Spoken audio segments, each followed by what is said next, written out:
बीते 4 दिन से दोनों तरफ से एक दूसरे पर हमले किए जा रहे हैं। अमेरिका और ईरान की तरफ से खबर क्या है? अमेरिका और ईरान में हमले रोकने पर सहमति बनी है। कल कतर की राजधानी दोहा में यूएस ईरान की बड़ी बैठक होने वाली है। होर्मुज में तनाव कम करने पर बैठक होगी। पहले परमाणु कार्यक्रम पर बात हो रही थी। आपको ध्यान होगा कि पहले स्विट्जरलैंड में जो बातचीत है वो परमाणु कार्यक्रम को लेकर होनी थी, लेकिन हालात बहुत तेजी के साथ बीते बृहस्पतिवार के बाद बदले हैं और इसके बाद अब जो बातचीत है वो पहले होर्मुज स्ट्रेट में जो संकट पैदा हो गया हमलों के बाद, इसे सुधारने पर फोकस हो सकता है। तो आपको याद होगा कि पहले स्विट्जरलैंड में वार्ता होने वाली थी, उसको लेकर तैयारी भी की गई थी और बयान भी सामने आए थे। अपडेट ये है कि स्विट्जरलैंड से कतर शिफ्ट हो गई है वार्ता। अब दोहा में टेक्निकल दौर की वार्ता होगी। हॉर्मुज टेंशन की वजह से लोकेशन को शिफ्ट किया गया है। मुख्य मुद्दा भी अब परमाणु की जगह हॉर्मुज हो चुका है। अमेरिका की न्यूज वेबसाइट एक्सियोस के हवाले से ये खबर आपको बता रहे हैं।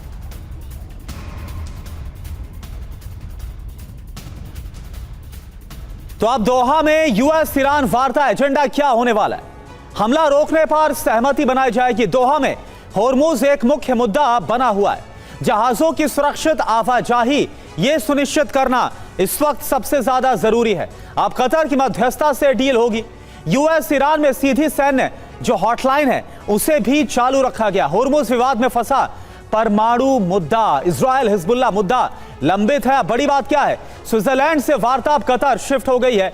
3 दिन हुई बमबारी के बाद वेन्यू को बदलना पड़ गया है। अब डील में कतर की एक बड़ी भूमिका नजर आ रही है। Lieutenant general Sanjay Kulkarni sir, देखिए ईरान की तरफ से तो कह दिया गया है कि अभी फिलहाल दबदबा जो कंट्रोल है वो ईरान का ही रहने वाला है और अगर किसी कमर्शियल शिप को, किसी जहाज को गुजरना है तो उसके बताए हुए कॉरिडोर से ही गुजरना पड़ेगा और इससे वो टस से मस नहीं हो रहा।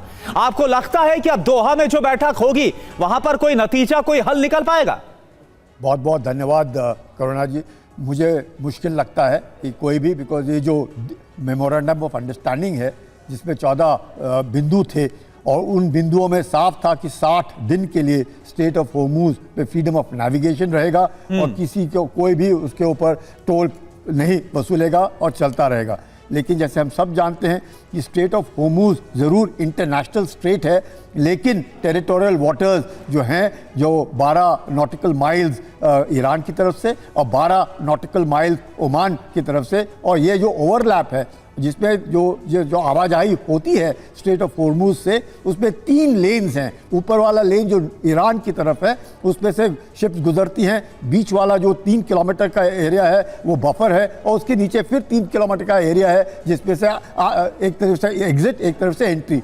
अब देखा जा रहा है कि पिछले जब से अमेरिका ने इस तरह का घोषणा की है, सारी की सारे जो टैंकर्स हैं वो ओमान की तरफ से गुजर रहे हैं, ये कह करके कि जो ईरान की तरफ का एरिया है उसमें माइनिंग है और माइंस होने के कारण उनको दिक्कत आ रही है। इसको लेते हुए देखा गया है कि तकरीबन 77 ऑयल कंटेनर्स जो गुजरे हैं वहाँ से, तकरीबन सारे उसमें से ऑलमोस्ट 70% ओमान की तरफ से गुजरे हैं। ईरान को लगा कि अगर इस तरह ही कार्रवाई चलती रही तो उनका जो वजूद है वो तो ख़त्म हो जाएगा। तो जो मकसद जो ईरान का है, IRGC का है, वेपनाइज करने का स्टेट ऑफ होर्मुज को, वो तो खड़ा का खड़ा रह गया और ईरान के बिना ही पूरा का पूरा शिपिंग हो रहा है। इसको लेकर के जो अब जिस प्रकार से चल रहा है, ईरान ने साफ शब्दों में कहा है स्टेट ऑफ होर्मुज की जिम्मेवारी है और वो उसको नहीं छोड़ेंगे चाहे कुछ भी हो जाए। ऐसे हालात में मुझे नहीं लगता है दोनों देशों के बीच में कोई बनेगा, लड़ाई और भयानक हो सकती है।